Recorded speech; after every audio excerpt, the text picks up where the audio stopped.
বর্ষার এক সন্ধ্যায় মেঘলা আকাশের নিচে দাঁড়িয়েছিল মায়াবী চোখের তরুণী অহনা।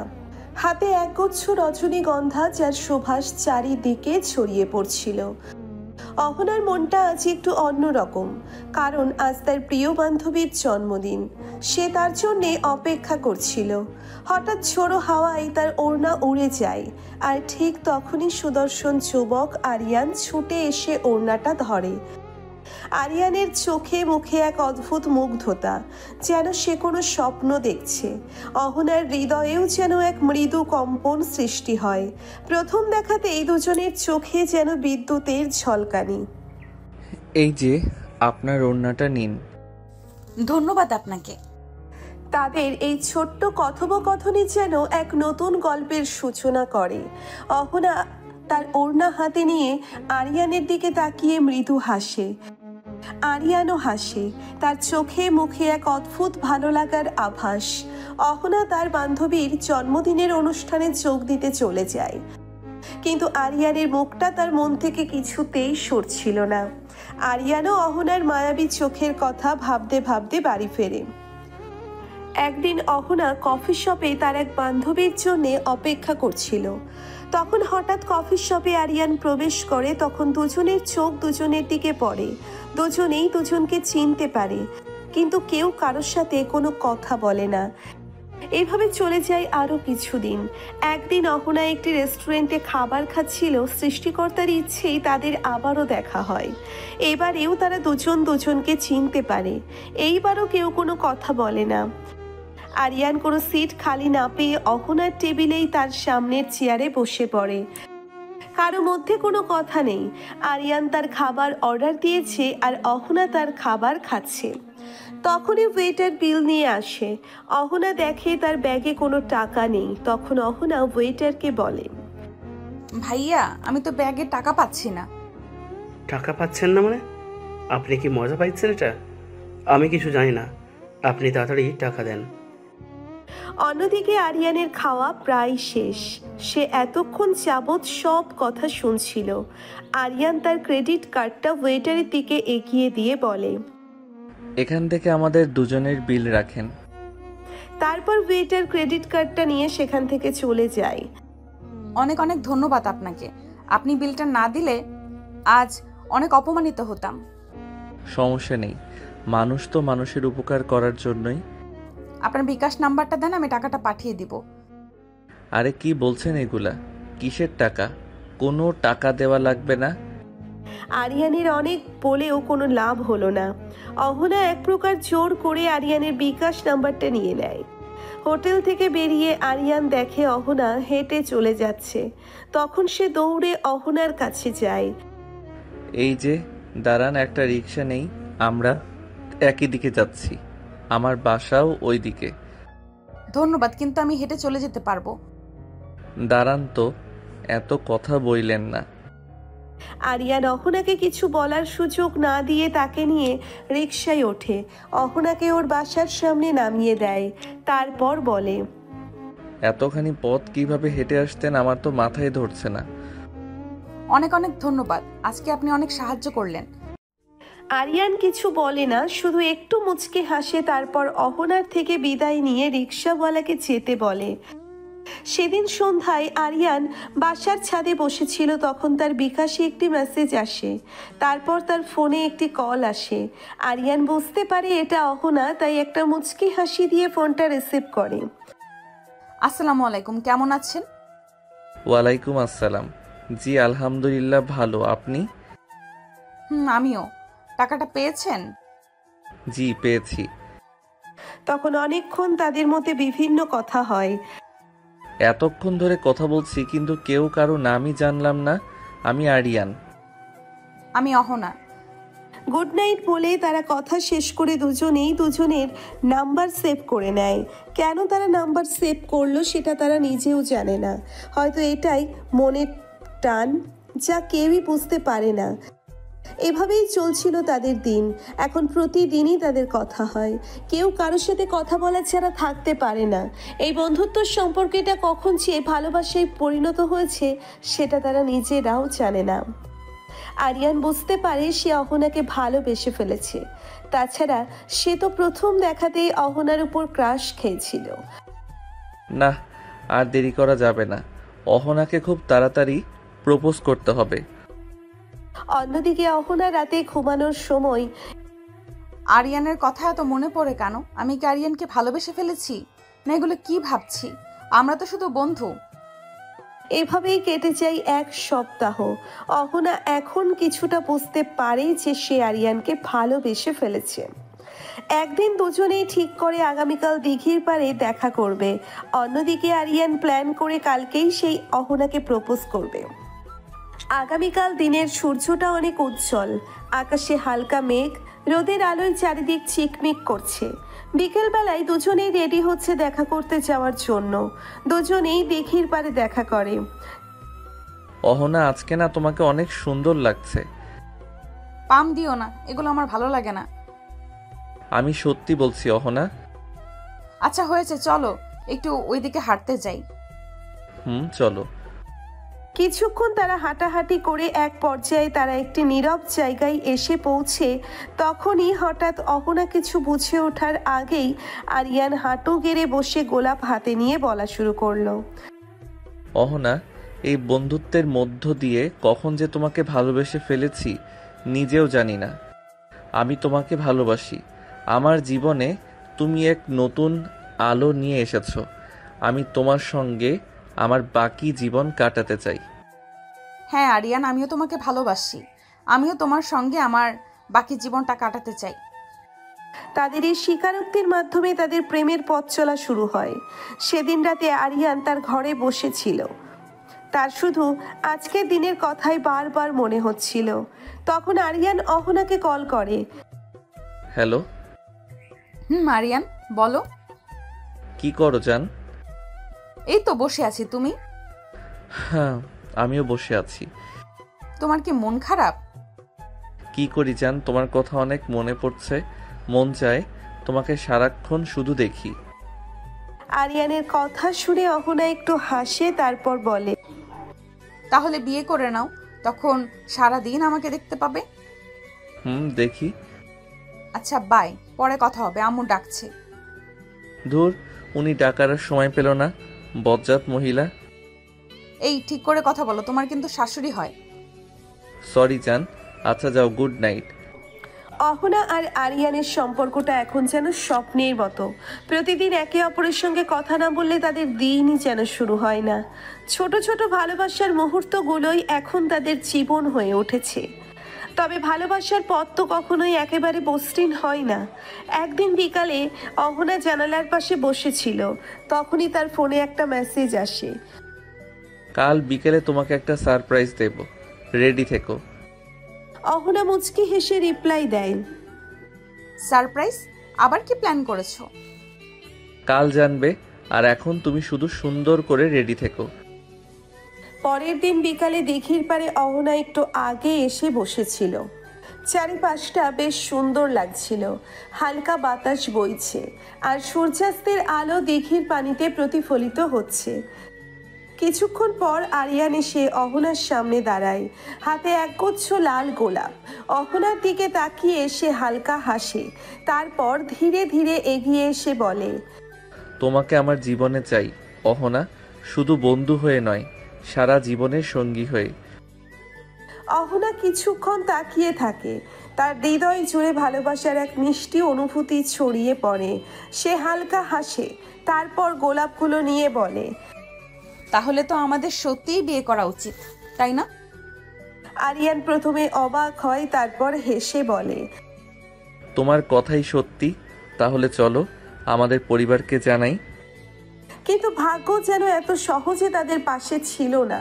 অহনার পরিবার এই সম্পর্ক মেনে নিতে চায়নি। অহনার বাবা ছিলেন কড়া ধাঁচের মানুষ, যিনি পরিবারের পছন্দ ছাড়া কাউকে মেনে নেন না। আরিয়ানের পরিবারও একটু দ্বিধান্বিত ছিল, কারণ তারা চেয়েছিলেন তাদের ছেলে আগে নিজের ক্যারিয়ার গড়ে তুলুক। তবে ভালোবাসা কি এত সহজে থেমে যায়? আরিয়ান আর অহনা ঠিক করলো তারা একে অপরকে ছেড়ে যাবে না। একদিন গভীর রাতে অহনার ফোন বেজে উঠল। অহনা, আমাদের কি করা উচিত আমি তোমাকে ছাড়া কিছু ভাবতেই পারছি না। অহনা চোখের কোণে জল নিয়ে বলে, আমি তোমাকে ছেড়ে যেতে পারবো না আরিয়ান। আমরা লড়াই করব, একসঙ্গে থাকবো। কিন্তু তারা কি পারবে পরিবারকে রাজি করাতে? ভালোবাসা কি সব বাধা পেরিয়ে জিতবে? ভালোবাসা কখনোই সহজ পথ ধরে হাঁটে না। আর অহনা ও আরিয়ানের প্রেমও তার ব্যতিক্রম ছিল না। তাদের সম্পর্ক নিয়ে দুজনের পরিবারই আপত্তি তুলল।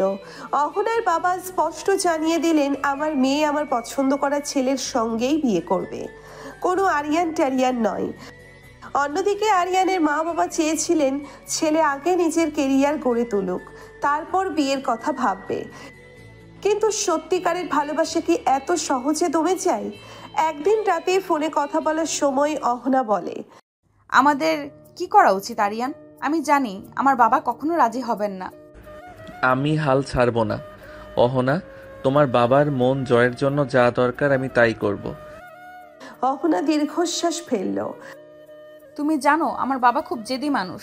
তিনি যা সিদ্ধান্ত নেন তা বদলান না। তাহলে আমাকেও জেদি হতে হবে। আমি তোমার বাবার সামনে প্রমাণ করব আমি তোমাকে সুখী রাখতে পারবো। পরিবারের সঙ্গে মুখোমুখি পরের সপ্তাহে আরিয়ান সাহস করে অহনার বাবার সঙ্গে দেখা করতে গেল। অহনার বাবা ঠান্ডা গলায় বললেন, তুমি কি মনে করো শুধু ভালোবাসলেই জীবন চলে? তুমি আমার মেয়েকে কি দিতে পারবে? আরিয়ান মাথা নিচু করল না, আত্মবিশ্বাসী গলায় বলল, স্যার, আমি অহনাকে ভালোবাসি। আমি জানি আপনার আপত্তি আমার ক্যারিয়ার নিয়ে, কিন্তু আমি প্রতিজ্ঞা করছি আমি কঠোর পরিশ্রম করে নিজের পায়ে দাঁড়াবো, আর আপনার মেয়েকে কোনো দিন কষ্ট পেতে দেব না। অহনার বাবা কিছুক্ষণ চুপ করে থাকলেন, তারপর কঠিন গলায় বললেন, ঠিক আছে, আমি তোমাকে একটা সুযোগ দিচ্ছি। তুমি যদি 1 বছরের মধ্যে নিজের কেরিয়ারে প্রতিষ্ঠিত হতে পারো তাহলে আমি ভাববো। এর আগেই অহনার সঙ্গে যোগাযোগ করতে পারবে না। এটা ছিল এক কঠিন শর্ত। 1 বছর। অহনা আর আরিয়ান কি একে অপরের থেকে এতদিন দূরে থাকতে পারবে? আরিয়ান কি তার প্রতিজ্ঞা রাখতে পারবে? ভালোবাসার জন্য পরীক্ষা দিতে হয়, আর অহনা ও আরিয়ানের জন্য সেই পরীক্ষা শুরু হলো। 1 বছরের চুক্তি, আরিয়ানের হাতে মাত্র 365 দিন। নিজের কেরিয়ার গড়ার জন্য, নিজের ভালোবাসাকে প্রমাণ করার জন্যে।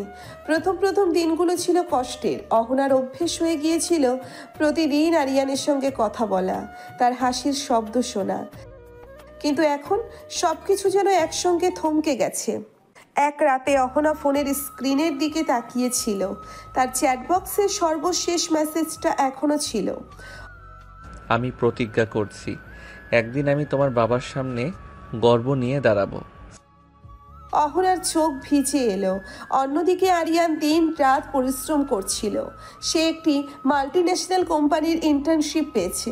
কাজের চাপ প্রচণ্ড, কিন্তু সে জানে এই পথই তাকে অহনার কাছে নিয়ে যাবে।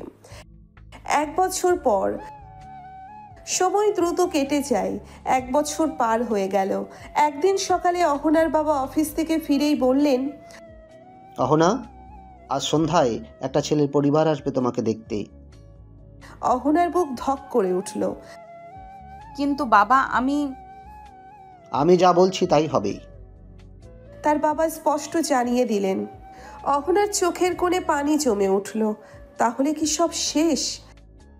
ওই দিন সন্ধ্যায় দরজার ঘন্টা বেজে উঠল। অহনা ধীরে ধীরে দরজা খুলল, আর দরজার সামনে দাঁড়িয়ে আছে আরিয়ান। স্মার্ট স্যুট পরা, আত্মবিশ্বাসী চেহারা, চোখে সেই একই ভালোবাসা।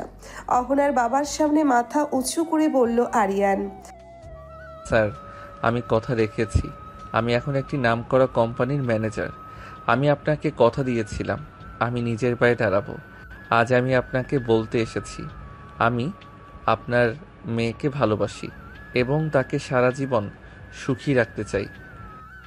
ঘরের ভিতর নীরবতা নেমে এলো। অহনার বাবা কিছুক্ষণ চুপ করে থাকলেন, তারপর ধীরে ধীরে হাসলেন। তোমার জেদ আর পরিশ্রম দেখে আমি মুগ্ধ হয়েছি ছেলে। তুমি প্রমাণ করেছো যে তুমি সত্যি অহনাকে ভালোবাসো। অহনার চোখ ছলছল করে উঠল। সে ধীরে ধীরে আরিয়ানের দিকে এগিয়ে গেল। তাহলে আমাদের আর কোনো বাধা নেই? অহনার বাবা মুচকি হেসে বললেন, জুন মাসে তোমাদের বিয়ে। আমি আজকেই আরিয়ানের পরিবারের সাথে কথা বলবো।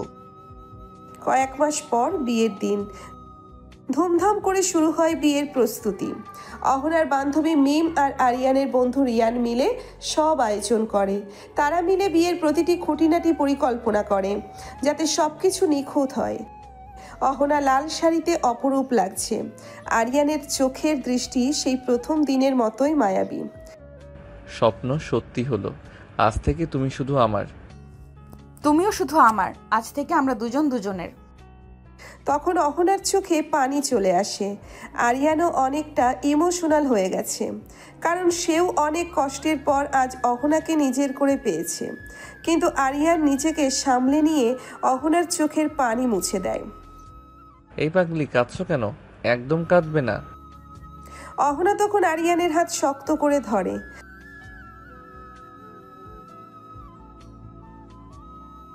তারা মিলে বিয়ের কার্ড তৈরি করে, অতিথিদের তালিকা তৈরি করে আর বিয়ের অনুষ্ঠানের জন্য সবচেয়ে সুন্দর স্থান বেছে নেয়। জমকালো আয়োজনে আরিয়ান ও অহনার বিয়ে সম্পন্ন হয়। চারিদিকে খুশির বন্যা। তাদের বন্ধু আর পরিবারের সদস্যরা তাদের আনন্দে সামিল হয়। আমার মেয়েটা আজ নতুন জীবন শুরু করলো। আমি চাই সে সব সময় সুখী হোক। তোমরা সুখী হও বাবা, তোমাদের জীবনে যেন সবসময় ভালোবাসা থাকে। বিয়ের অনুষ্ঠানে নানা ধরনের সাংস্কৃতিক অনুষ্ঠানের আয়োজন করা হয় যাতে সবাই আনন্দ উপভোগ করে। তাদের এই বিয়ে তাদের সব বন্ধুদের ও আত্মীয়দের কাছে একটা স্মৃতিময় দিন হয়ে থাকবে। বাসর রাতে আরিয়ান ঘরে প্রবেশ করে দরজা আটকে দেয়। তারপর অহনা এসে আরিয়ানকে সালাম করতে গেলেই আরিয়ান তাকে বাধা দেয়। আরিয়ান অহনাকে জড়িয়ে ধরে তারপর দুজন গিয়ে খাটে বসে। এই জান, শুনছো তুমি? জান, বলো। আরিয়ান তখন হাঁটু গেড়ে বসে তার পকেট থেকে একটা ডায়মন্ড রিং বের করে অহনার সামনে ধরে আর বলা শুরু করে, কখনো আমাকে ছেড়ে যাবে না তো? আমি তোমাকে অনেক ভালোবাসি। তুমি আমার সাথে না থাকলে আমি হয়তো মরেই যাব। এসব অলক্ষণের কথা মুখে এনো না। আমিও তোমাকে অনেক ভালোবাসি। একমাত্র সৃষ্টিকর্তা ও মৃত্যু ছাড়া আমাদের কেউ আলাদা করতে পারবে না। আরিয়ান তখন রিংটি অহনার আঙ্গুলে পরিয়ে দেয়। তারপর দুজন দুজনের হাত শক্ত করে ধরে তারপর আরিয়ান আস্তে আস্তে অহনার কাছে আসে। তারপর তাকে খাটে শুইয়ে দিয়ে তার উপর শুয়ে পড়ে আর চার ঠোঁট এক করে দেয়। অহনাও আরিয়ানকে কোনো বাধা না দিয়ে দুজন দুজনকে নিজেদের ভালোবাসা দিয়ে ভরিয়ে দিচ্ছে। বাতাসে রজনীগন্ধার মিষ্টি গন্ধ ছড়িয়ে পড়ল আর রাতের আকাশে জ্বলজ্বল করছিল এক উজ্জ্বল তারা, মায়াবী রাতের তারা। বিয়ের এক সপ্তাহ পর হানিমুনের জন্যে আরিয়ান ও অহনা যায় পাহাড়ি শহর সাজেকে। প্রকৃতির অপরূপ সৌন্দর্য তাদের ভালোবাসাকে আরো গভীর করে তোলে। তারা হাতে হাত রেখে পাহাড়ের সৌন্দর্য উপভোগ করে আর একে অপরের সঙ্গে জীবনের নানা স্বপ্ন আর পরিকল্পনার কথা বলে। তারা এখন দাঁড়িয়ে আছে তাদের রুমের বারান্দায়। এখান থেকে পাহাড়ের সৌন্দর্য খুব ভালোভাবে দেখা যায়। আরিয়ান তখন অহনাকে পেছন থেকে জড়িয়ে ধরে অহনাও তার হাতের উপর হাত রাখে। এখানে এসে মনে হচ্ছে আমরা যেন স্বর্গে আছি। চারদিকে এত সুন্দর প্রকৃতি আর আমার পাশে তুমি। তোমার সঙ্গে থাকলে সব জায়গায় স্বর্গ। তুমি আমার জীবনের সবচেয়ে মূল্যবান সম্পদ। তারা সাজেকের বিভিন্ন দর্শনীয় স্থান ঘুরে দেখে আর একে অপরের সঙ্গে সুন্দর মুহূর্ত কাটায়। শুরু হয় তাদের নতুন সংসার। তারা একে অপরের প্রতি ভালোবাসা আর শ্রদ্ধায় ভরপুর জীবন শুরু করে। তারা একে অপরের স্বপ্ন আর ইচ্ছেকে সম্মান করে আর একসঙ্গে জীবনের প্রতিটি মুহূর্ত উপভোগ করে। অহনা, তুমি আমার জীবনের শ্রেষ্ঠ উপহার। তোমার সঙ্গে জীবন কাটাতে পেরে আমি ধন্য। তুমি ছাড়া আমার জীবন অসম্পূর্ণ। তুমি আমার জীবনের আলো। তারা মিলে তাদের নতুন বাড়ি সাজায় আর তাদের সংসারকে সুখ আর শান্তিতে ভরিয়ে তোলে। নিয়মিত বন্ধুদের আড্ডা বসে আরিয়ান ও অহনার বাসায়। মিম, রিয়ান, সায়রা, কাব্য, যারা, রাহাত, মেঘলা, শুভ, বর্ষা, অর্ণব, তিশা, জয়, রাত্রি, সীমান্ত, নীলা, প্রত্যয়, শিলা, ফাহিম, শ্রেয়া, অনিক, দিয়া ও তন্ময় সকলেই যেন এক পরিবারের মতো। তারা একসঙ্গে গান গায়, গল্প করে আর জীবনের নানা সুখ দুঃখ ভাগ করে নেয়। তোরা আমার আইডল। তোদের মতো ভালোবাসা যেন সবার জীবনে আসে। তাদের বন্ধুত্ব যেন তাদের জীবনকে আরো সুন্দর আর রঙিন করে তোলে। দুই পরিবারের সদস্যদের নিয়ে আরিয়ান ও অহনা কক্সবাজার ভ্রমণে যায়। সমুদ্রের ঢেউয়ের মতো তাদের আনন্দও যেন উত্তাল হয়ে ওঠে। তারা একসঙ্গে সমুদ্রের তীরে ঘুরে বেড়ায় আর ঢেউয়ের তালে তালে নিজেদের আনন্দ প্রকাশ করে। তোদের এই উদ্যোগ সত্যিই প্রশংসনীয়। তোরা সমাজের জন্য এক উজ্জ্বল দৃষ্টান্ত স্থাপন করেছিস। আমরাও তোদের সঙ্গে আছি। তোদের স্বপ্ন পূরণে আমরা সবাই মিলে কাজ করব। তাদের এই স্বেচ্ছাসেবী সংস্থার মাধ্যমে তারা সমাজের নানা স্তরের মানুষের কাছে পৌঁছতে সক্ষম হয় আর তাদের জীবনকে আরো সুন্দর করার চেষ্টা করে। তাদের সুখের সংসারে হঠাৎ নেমে আসে কালো মেঘ। আরিয়ানের ব্যবসায় বড় ধরনের ক্ষতি হয়। দিনের পর দিন লোকসান গুনতে থাকে তার কোম্পানি। ঋণের বোঝা বাড়তে থাকে। আরিয়ানের মুখে চিন্তার ছাপ স্পষ্ট হয়ে ওঠে। কঠিন এই সময়ে অহনা তার পাশে ছায়ার মতো থাকে। সে আরিয়ানকে সাহস যোগায়, বিশ্বাস রাখতে বলে নিজেদের ভালোবাসার উপর। অহনা নিজের জমানো টাকা আরিয়ানকে দেয়, তাকে নতুন করে শুরু করার জন্য উৎসাহিত করে। তুমি ভেঙে পড়ো না আরিয়ান, আমরা একসঙ্গে সব সামলাবো। তুমি একা নও, আমি সবসময় তোমার পাশে আছি। আমরা আবার সব গুছিয়ে নেব, আমার বিশ্বাস আছে। আরিয়ান প্রথমে হতাশ হয়ে পড়লেও অহনার অসীম ভালোবাসা আর বিশ্বাস দেখে নতুন করে বাঁচার প্রেরণা পায়। অহনার অনুপ্রেরণায় আরিয়ান আবার ঘুরে দাঁড়ায়। সে নতুন উদ্যমে কাজ শুরু করে, দিনের পর দিন অক্লান্ত পরিশ্রম করে। অহনাও সংসারের পাশাপাশি আরিয়ানের ব্যবসায় সাহায্য করে। তাদের সম্মিলিত প্রচেষ্টায় ধীরে ধীরে পরিস্থিতি বদলাতে শুরু করে। একসময় তাদের ব্যবসায় আবার লাভের মুখ দেখে। তাদের ভালোবাসার জয় হয়। কঠিন সময় তারা একসঙ্গে পার করে আসে। তোমার জন্যই আমি আজ সফল অহনা। তুমি যদি আমার পাশে না থাকতে তাহলে হয়তো আমি ভেঙে পড়তাম। আমরা তো একে অপরের জন্য আরিয়ান, সব সুখে দুঃখে সবসময় আমরা একসঙ্গেই থাকবো। তাদের ভালোবাসার বাগানে ফোটে নতুন ফুল। তাদের জীবনে আসে নতুন অতিথি, ছোট্ট এক পুত্র সন্তান। তাদের সুখ যেন পূর্ণতা পায়। সন্তান আসার পর তাদের জীবন আরো মধুময় হয়ে ওঠে। তারা তাদের সমস্ত ভালোবাসা আর স্নেহ দিয়ে সন্তানকে বড় করতে শুরু করে। তোদের পরিবারটা যেন স্বর্ণের মতো সুন্দর। ছোট্ট বাবুটা একদম আরিয়ানের মতো দেখতে।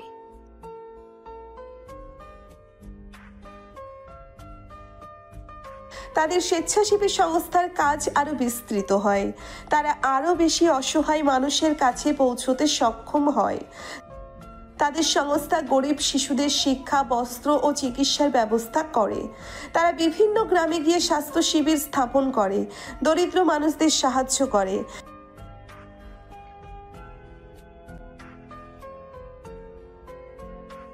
তোরা সমাজের জন্য আশীর্বাদ। তোদের কাজ সত্যিই অসাধারণ। একদিন হঠাৎ অহনার বাবা অসুস্থ হয়ে পড়েন। তার শারীরিক অবস্থা ক্রমশ খারাপ হতে থাকে। তাদের জীবনে নেমে আসে চিন্তার ছায়া। অহনা তার বাবার সেবা করার জন্য দিন রাত হাসপাতালে থাকে। আরিয়ানও অফিসের কাজের পাশাপাশি অহনার সঙ্গ দেয়। কাকু তাড়াতাড়ি সুস্থ হয়ে উঠবেন। আমরা সবাই তোমার পাশে আছি অহনা। তুমি ভেঙে পড়ো না, আমরা সবাই মিলে কাকুকে সুস্থ করে তুলবো। অনেক চেষ্টা আর প্রার্থনার পর অহনার বাবা ধীরে ধীরে সুস্থ হয়ে ওঠেন। তাদের জীবনের আবার খুশির জোয়ার আসে। বাবার সুস্থতা যেন তাদের জীবনে নতুন করে আলো নিয়ে আসে। তোমাদের ভালোবাসাই আমার শক্তি। তোমাদের পাশে থাকলেই আমার আর কোনো চিন্তা নেই। আরিয়ান ও অহনা মিলে একটা বৃদ্ধাশ্রম তৈরি করে। সেখানে অসহায় বৃদ্ধ বৃদ্ধাদের আশ্রয় হয়। তারা তাদের থাকা খাওয়ার পাশাপাশি চিকিৎসা ও বিনোদনের ব্যবস্থা করে। তাদের এই উদ্যোগে উপকৃত হয় বৃদ্ধ ও সুবিধা বঞ্চিত মানুষেরা। তোদের এই উদ্যোগ সত্যিই মহৎ। অসহায় মানুষদের পাশে দাঁড়ানোই তো আসল মানবতা।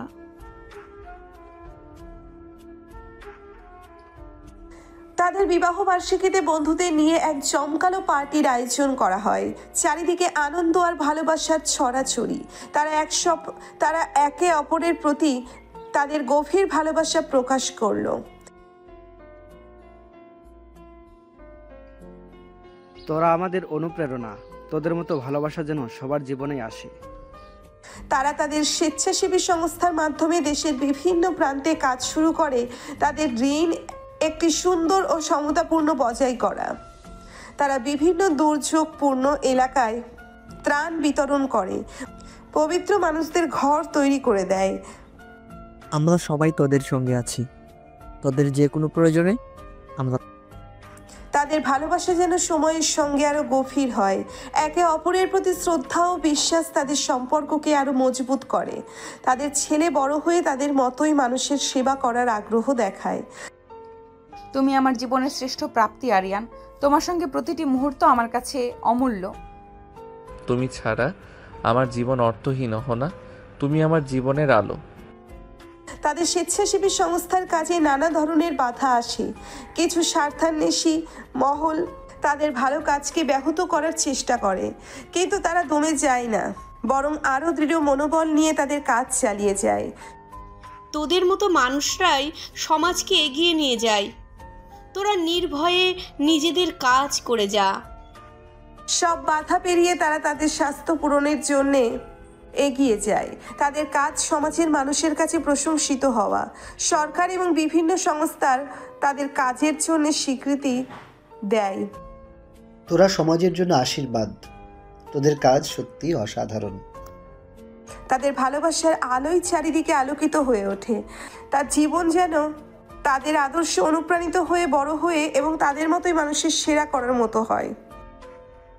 তোদের জীবনটা যেন একটা স্বপ্নের মতো। এত ভালোবাসা আর এত ভালো কাজ, সব কিছু মিলিয়ে অসাধারণ। তোদের মতো ভালোবাসা যেন সবার জীবনে আসে।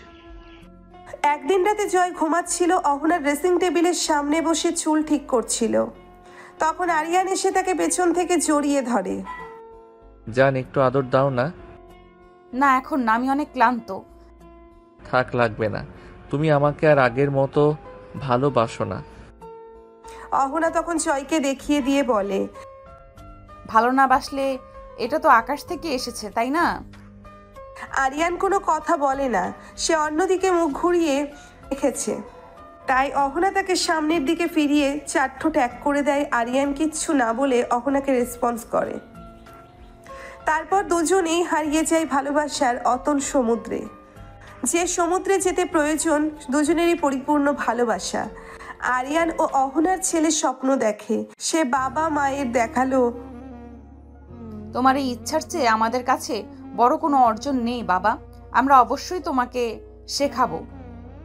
তুমি যদি মানুষের জন্য কিছু করতে চাও তবে মনে রেখো, ভালোবাসা ও সততা হচ্ছে সবচেয়ে বড় শক্তি।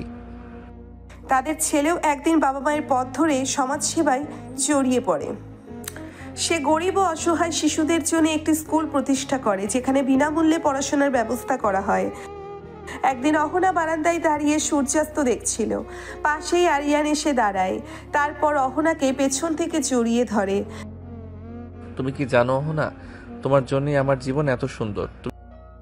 তুমি ছাড়া আমিও অসম্পূর্ণ আরিয়ান। আমরা একে অপরের জন্য এই সৃষ্টি হয়েছি। তাদের ভালোবাসার গল্প কোনো রূপকথা নয়, বরং বাস্তব জীবনের এক অসাধারণ দৃষ্টান্ত। তারা একসঙ্গে হাসে, কাঁদে, সংগ্রাম করে আর জীবনকে সুন্দর করে তোলে। এইভাবেই কেটে যায় বছর বছর। তাদের ভালোবাসার আলো কখনো মলিন হয় না, বরং সময়ের সঙ্গে সঙ্গে আরো উজ্জ্বল হয়। তারা একে অপরের হাত ধরে বৃদ্ধ বয়সে পৌঁছে যায়, কিন্তু ভালোবাসার উষ্ণতা ঠিক আগের মতোই। চারিপাশে ছিল তাদের নাতি নাতনিরা, বন্ধু বান্ধব, পরিবার। আকাশে পূর্ণিমার চাঁদ আর তারা দুজন একে অপরের চোখে তাকিয়ে হাসছিল।